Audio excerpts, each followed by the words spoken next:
name is Márti Király from Budapest, Hungary. I am glad you are here. I am a 3-year MDRT member, and I am here today to share with you ideas help me the most on my journey. Some are mine, some I learned from others, but these are the ones help me the most to grow my business. I'm going to talk about 20 minutes now, and after that I will stay here and answer all of your questions. My first topic for today is prospecting. I will talk about prospecting with existing clients, influencers, LinkedIn and business network event. The first important thing about prospecting is that your reputation must arrive before you. Your reputation impacts your life and your business life as much as what you do. So in this digital world we are living, what does Google say about you? What Google says matters. Your prospect might want to read about you before a first meeting, and there must be something positive to read. It can be useful for you to generate some online content, for example, professional articles, completed LinkedIn profile. I write professional articles to the Hungarian Insurance Magazine and also to the Bankers Magazine, and there are so many ways I can use them. Before the first meeting, we always send out an email to the prospect with the details of the meeting and the link to one of my articles. It can really make you look like an expert, and people love experts. It's a good entree to a new client. Between the first and the second meeting, I also use it. For example, one of my favorite topics is retirement planning. So when the second meeting is on the horizon, I send an email to a client with that topic to reinforce the topic in his mind. I can also use it at the end of the tax year because I send it to all of my clients who have no retirement planning with me. The other advantage is an important thing is that if you would like to grow your business through prospecting, you need to build a referral system. And the word system indicates something that we do on a regular basis. It becomes a habit and consists of multiple steps. Do you want to work with anybody who comes across on your way? Or do you want to decide who you want to come across on your way? I have started this business for more than a decade. And the first big turning point came in my career in 2014 when I decided from wanting to work with anybody to work only with the high net worth individuals. Today I have 3 target markets. I work with entrepreneurs, CEOs and professionals. To start building your effective referral system, I advise you that first you will need to know who you would like to meet. Who is your ideal client? How old are they? If they are married, how much money they make? What do they do? Where do they live? You need to know the exact answer to all of these questions. And it has so many advantages because once you have decided about this, you will know which magazines you will need to read, or also which blogs you need to follow, or conferences should you attend. For example, I have a lot of clients from the automotive industry, and when there is a fair organized by their professional association, I always visit the event. There I can meet with a lot of existing clients I have, and while I'm having a conversation with them and such a great time, actually there is a very big chance that some of their acquaintance is going to come by. Which means while I'm having a terrific time with my clients who I really like, they bring me new prospects. Another advantage to decide about this is that you will become quite familiar with their fears and pain points. So over time you will become a real pro about that. To start building your system, I advise you to go to your existing clients. Who are your top 20 clients? If there were only clients like them, it would make you feel fantastic and would significantly grow your business. When you go home, ask them to go for a lunch or a coffee, and after a warm-up, have a conversation with them like this. You are both an important person and client for me. I need your help because I would like to improve my business. What do you think I do well in my work? What are the things that make you feel satisfied as a client? Or is there anything you think I should change in my business? They will both feel good because they can share their view with you, and at the same time you make them feel important about themselves because their opinion matters for you. Then you can go on. Thank you for sharing your insight. I have decided to change my business, and in the future I would love to work with only clients like you. Who are the 3 people who are like you? And there would be a way I could meet them. I promise you that with this script, a lot of them is going to help you. Another great way to grow your business is through influencers. I call them influencers because they are in an interaction with the client where they enjoy the trust of the person. Basically, they are the ones who are in an interaction with a lot of potential ideal clients. And you can offer them to work together if once they are open to extend their clientele. First, you will need to verify this. And you can offer to work in a mutually beneficial manner, which means for me that we introduce clients for each other. I introduce and get introduced by the following people: mortgage broker, cost cutter, property insurance advisor. Also, I have a great HR specialist who is only working with CEOs. She has a very good connection with them, and we can really well introduce each other.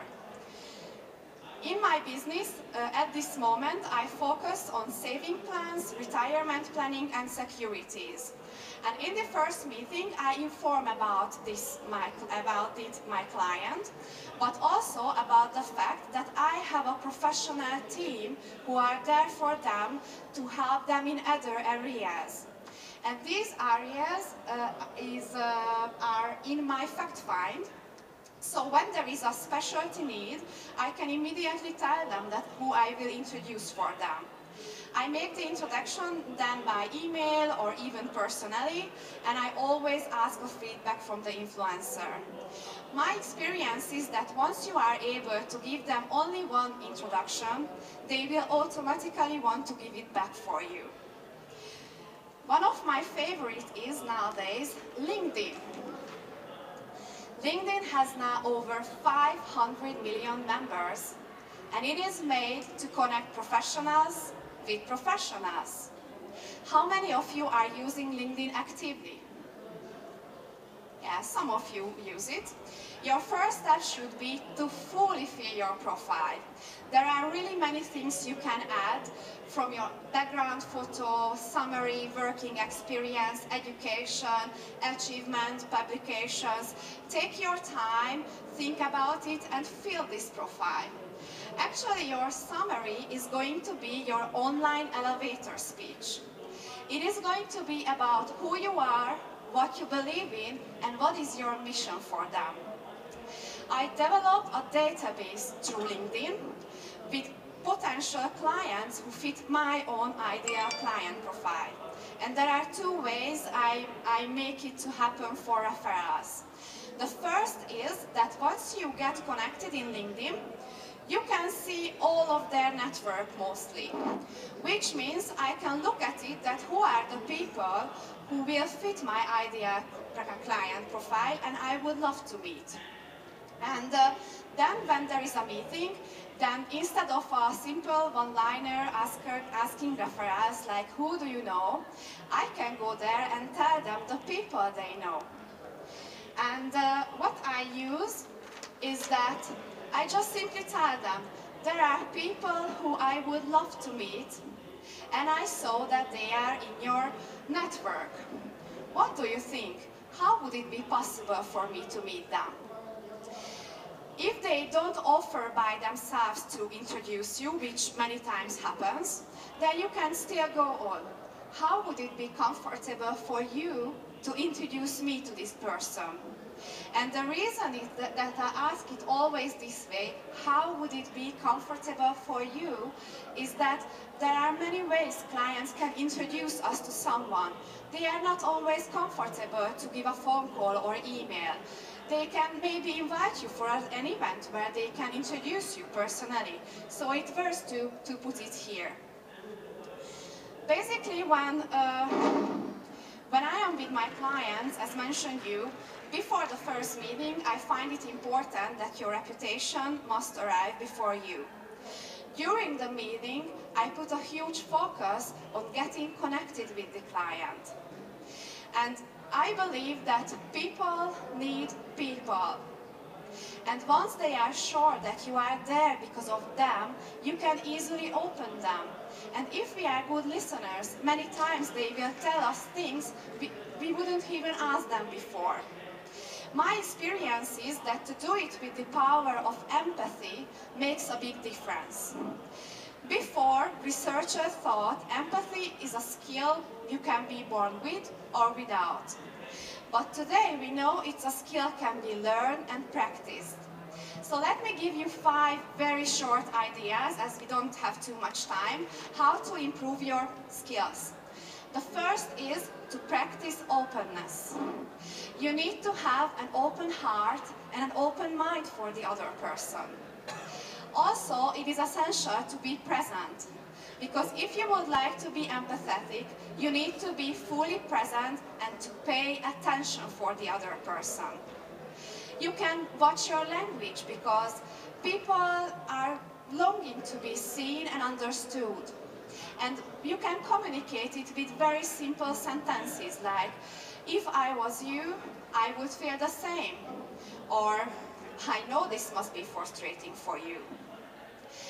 I find it important to show them our curiosity, because we should let them know that we are not there because we want to talk about ourselves or what we want to sell them, but because we want to understand them and their concerns.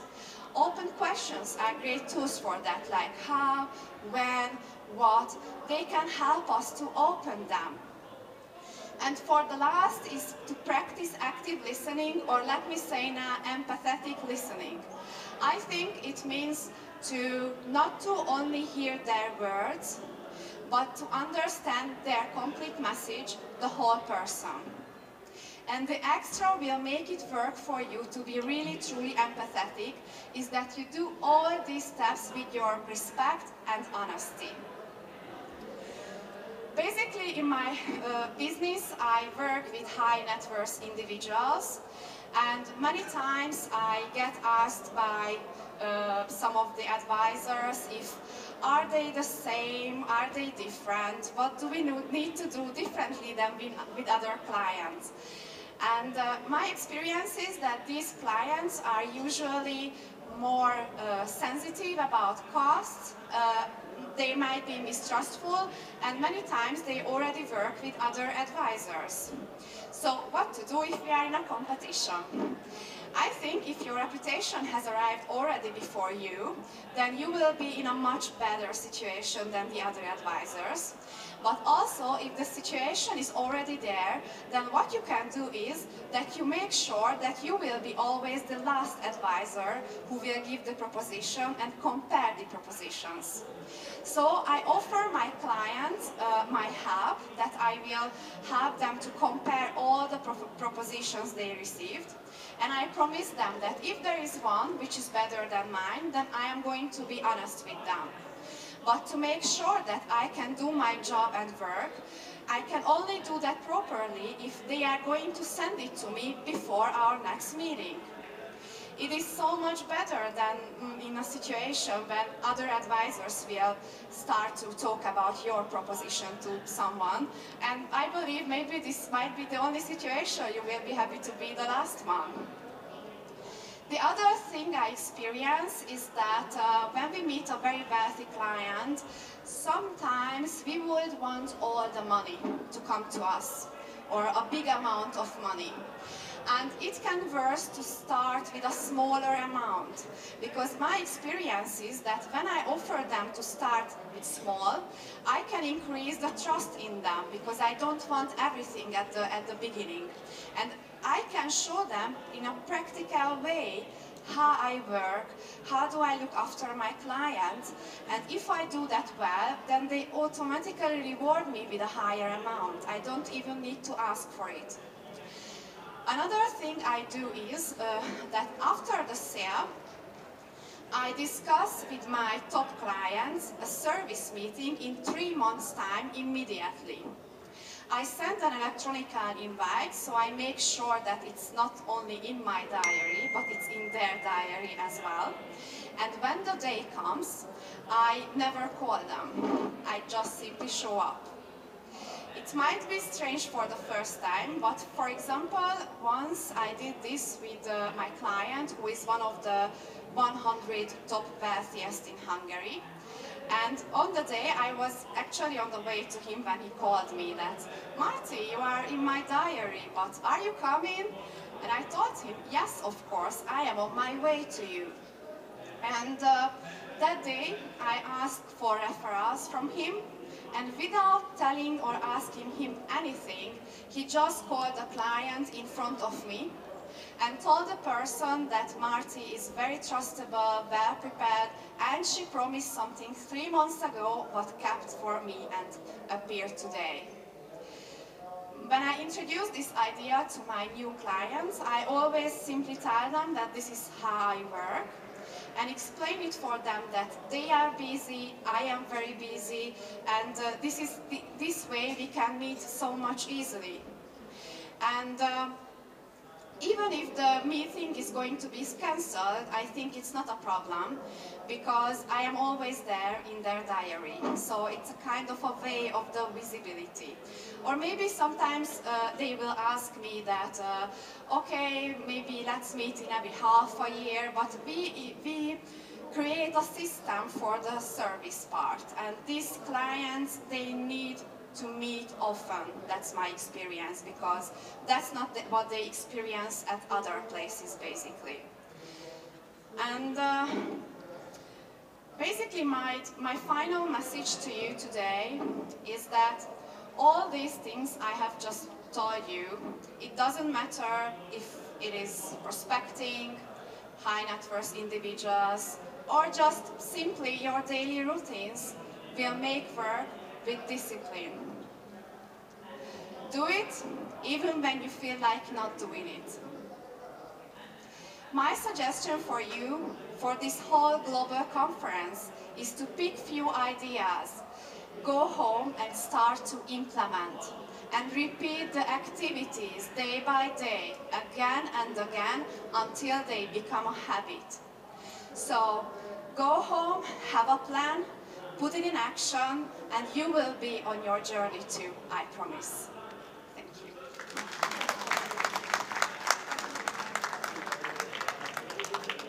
I'm wondering if you have questions, please. Thank you so much for participating. If you have a question, you will... Pavel. Thank you. So the question was, how many referrals do I get from one person?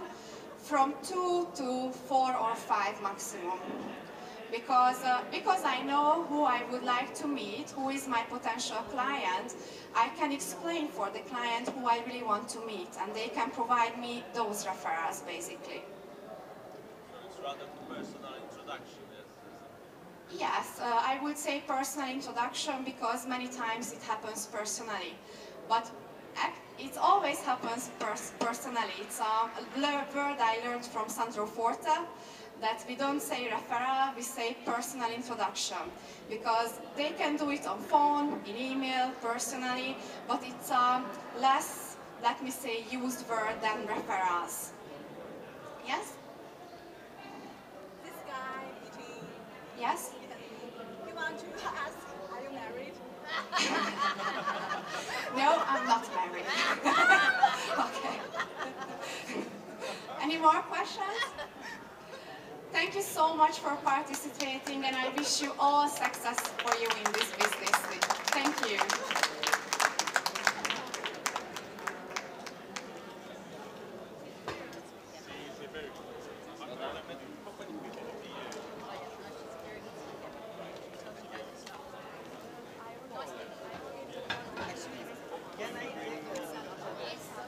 I'm going to take all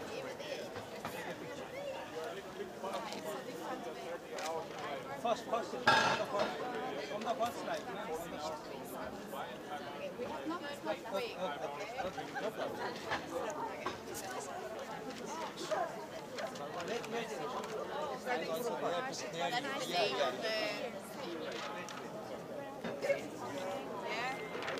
Membrane, please, one. No, like I don't have time, seriously. So I will do 5 seconds in the 1, 2,